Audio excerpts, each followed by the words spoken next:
Welcome back. We keep on talking about drugs and substance abuse, and it's very sad. It's one of those very sobering topics that can ever be discussed on such a platform of us, the ministers of God. And I'm grateful that we have Dr. Elizabeth on my left and Dr. Elizabeth on my right, just to help us break down the effects of substance abuse.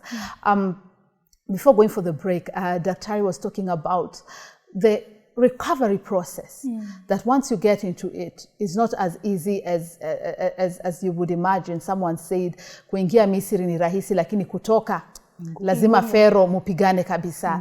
Yeah, the walk is quite difficult. And what does it do to your psychology, to your mind? In fact, maybe to just even add on to what Dr. talked about, when she talked about you're doing this to be with it, or to, you see, this speaks of an underlying problem. Could be self-esteem issues. It could be personality issues. You know, you're not confident in who you are, and so you're looking for validation. But in looking for validation, you see, you find yourself getting into something that is destructive to you. And so, because when you start using, you see, it gives you a reward. And you see, drugs, because what they do is that they numb. For example, if it's that feeling of self-esteem, you see, they shut off your... that particular closet. Yes, that part of your brain that keeps speaking to you and telling you you're not good enough, you're not worthy, and things of that nature. And so, for just that brief moment when the drug is in your system, you see, you feel good. So you're getting that reward.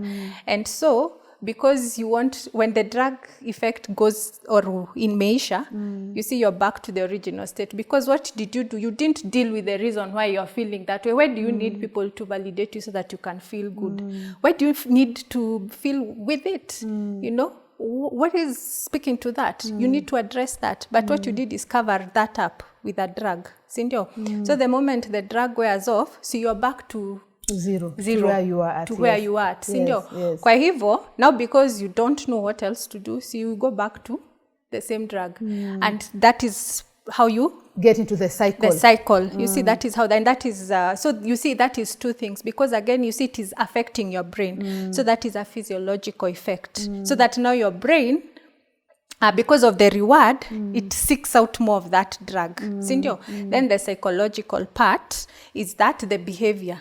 You see, at least for that minute, yenye natumia hii kitu, niko na marafiki, the people who are taking care of me, so I want that reward again on a psychological level. So unaona hizo vitu mbili. The patterns, yes. Yes, and that is a dual relationship.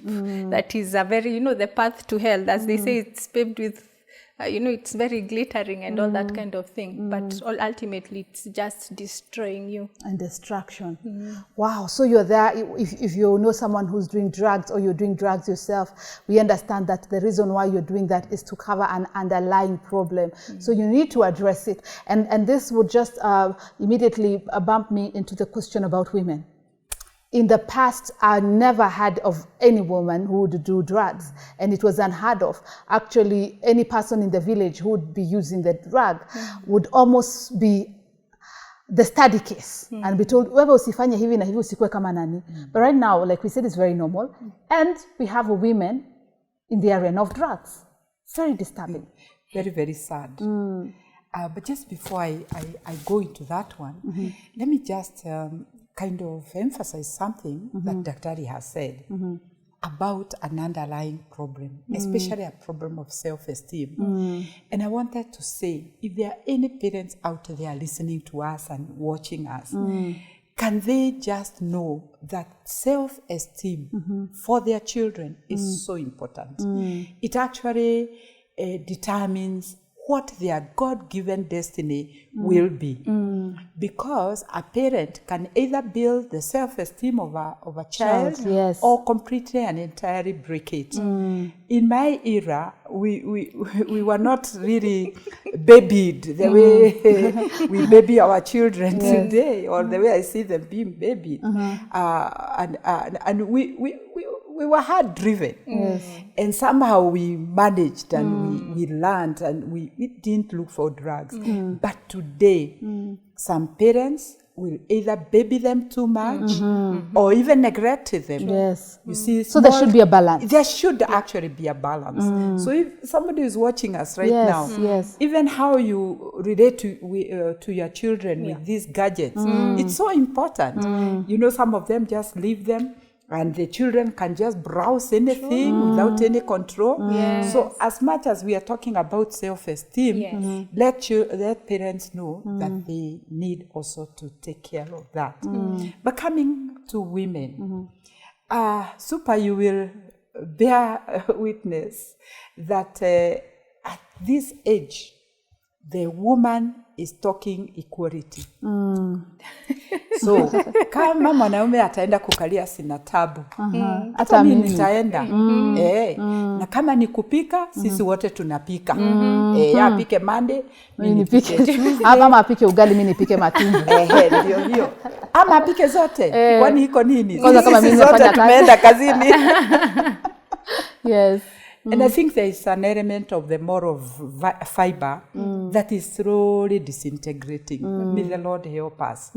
Because once a woman goes out of sync, and out of her God-given role, a lot of her God-given role, who will play it? Who will even be there for the children, for that husband? It's true, my husband is the head of the family, but it's also true that I play a great role in making sure that that family stands.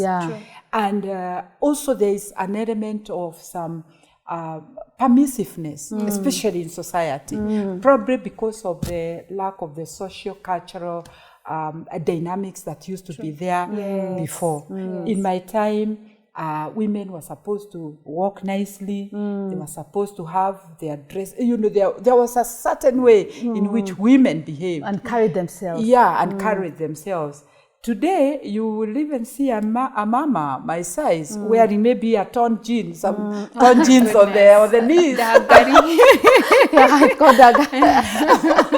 And feeling very comfortable. And trying to keep up. Extremely comfortable. Trying to keep up. To keep up. Yes. And so then sliding very, very, very quickly on the road to addiction. Because now when you're even dressed like that, you also actually just inviting all kinds of things towards yourself. And the way we behave, you know, that one tells a lot. And even going for parties and just thinking, I could hang out with these people, then you start doing your one glass, you start doing your kidogo, your cocaine. You know, one thing leads to the other. Exactly. I was shocked the other day. Just before the lockdown, I had gone to Githunguri, and I passed some way up Rimuru, where there's some very beautiful tea plantations. I was shocked, let me tell you, to see cars upon cars full of children, men and women. Children are playing out there. The grown-ups are in their cars drinking. Goodness. And I'm told that that behavior is being repeated even in a place like Cabernet, where I come from, where it's very innocent. You know, and then after that, you collect a lot of condoms and so forth and so forth. Because with addiction comes lack of inhibition and control. You can do anything, you know. And guess who is looking? The children are there playing, but they're looking. They're looking. Do what they see you do. Exactly, not what you tell them. Yes. So it's women and addiction right now. It's terrible. And then the fact that we also carry babies. So once you get into an addiction and you are a woman, the thing is that you affect your unborn child. With all sorts of addiction also. Because what you are imbibing, the baby is also imbibing. Ile unakunywa hata yeye anakunywa. Unatoa mtoto mlevi. Unajiuliza, huyu mtoto wangu mbona anafanya hivi? Lakini kumbe ni wewe. So you are the root cause. We really need to take care of that. And I think women need to come back, as much as the family, being the spine, the backbone of the family, as much as the husband is the head. But it's a high time that women really understand their position and discard some few things for the sake of class, being hype and being easy, being classy, and just say, you know what, I'm just going to be a woman of God and love my family and take care of it. identity. In fact, when Dr. Elizabeth was talking, that's what came, I mean, I just clicked. Of course, if you don't know who you are, Yes. you can be swayed by anything. You can be swayed by anything. And in fact, that is a very good recipe for becoming an addict. Why? Again, back to that void. I don't know myself, isn't it? So I am trying to fill that void with some, because it creates a lot of other things. Probably because I'm not fitting in, I will drink so that I can try and fill in that emptiness, isn't it? And so defining yourself, truly defining and grounding yourself is very, very key. It's one of the things that helps you to be able to withstand a lot of this, commotions being told. Because now, like, for example, someone telling you that, I mean, squeezy, it's equality. It's, what a man can do, a woman can do 5 times better. Sinjo, yes. We are not disputing that. Yes. But who are you? Yes. You see, and how what do you is stand this, for? What do you stand for? How is this speaking to your identity? How is it adding value to your identity? You see, if somebody can come and start telling you what you need to be, do you know what that means? It means you yourself, and you actually listen and you follow that wave. It would mean you don't know who you are. You don't know who you are. There's no value. You need someone else to value you. Kabisa. To put value to you and say you're worth this. Exactly. You're worth going and parking your car and drinking with us so that you can have identity. Precisely. That's it. Anything goes, you see. It means you don't know who you are. And I believe it's time for us as women, to sit with ourselves. Even when and because you find, I'm sure Elizabeth, some of the people you've dealt with are Christians. They go to church, don't they? We say we go to church, we are Christians, but how does that play in our identity? What does that mean to me, as a Christian woman, you see, as far as my identity is concerned? And how is it then I am allowing myself to be spoken to by all these other voices? You see, so what role then does my identity as a Christian play? What's the role of even my Christianity and Jesus in my life? Yes. If I would allow any wind just to blow me, east, west, whichever way it goes, I go with it. And it's interesting that there are women who are watching us right now, and there's a lot of, I think because the woman became independent, got her job, and was able to do a few things on her own, would imagine I can get into this or the other. We've got 2 minutes, and Dr. Elizabeth, there are people who are getting into this because now of depression, oppression, and they're thinking, this is my solace. What would you say to them in a minute? First of all, if anyone has a problem, let them seek for help. Because one of the things that we do at the rehabilitation center is actually to take them through a process where they begin to realize who they are. Yes. And then the next step is where they begin to know that God can do it for them. They are helpless without God. Because even all those problems that we're talking about right now, let me tell you that there is no one who can be able to help. It's only God. It's only the Lord who can give you the comfort that you want. And for me, looking at the ladies out there, at the women out there, let us realize that we have a God-given purpose upon this earth in which to bring up children and steward them well in the ways of the Lord. And we cannot afford to lose ourselves in addiction. We lose ourselves in addiction, we lose our generation. And it is very bad, Supa. My goodness. Dr. Elizabeth, 1 minute and we'll be winding off. She says we lose the women, we lose the generation. Yes. It's important to realize, even with alcohol, part of it we talk of spirits. Has anyone ever thought why we talk of spirits? Because the moment when you're in that state of that high, you've changed altered your state. You are dealing with other things, spiritual things. It's a spiritual battle, and that's why I want to echo what Elizabeth is talking about. It's not just a physical thing; it's also a spiritual. It's a spiritual battle. And it's important for us to note that we are just not physical. We are spiritual beings. We are spiritual beings. And there's a war that is going on a spiritual front, you see.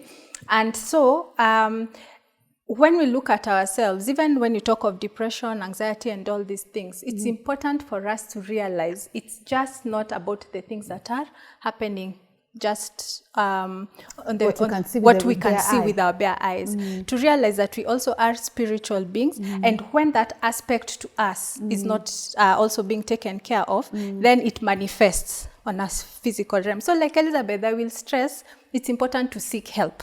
The moment that you realize that there's things that are disturbing you, you know, psychologically, unakosa usingizi, kuna ile kitu, you keep thinking about it, your appetite inapotea, you find that you're constantly irritable, you're not connecting na kila mtu, everyone around you is, you know, seeming you're irritable, hakuna mtu mnaingiana. Now when you start sensing ease of it to the happening, seek help.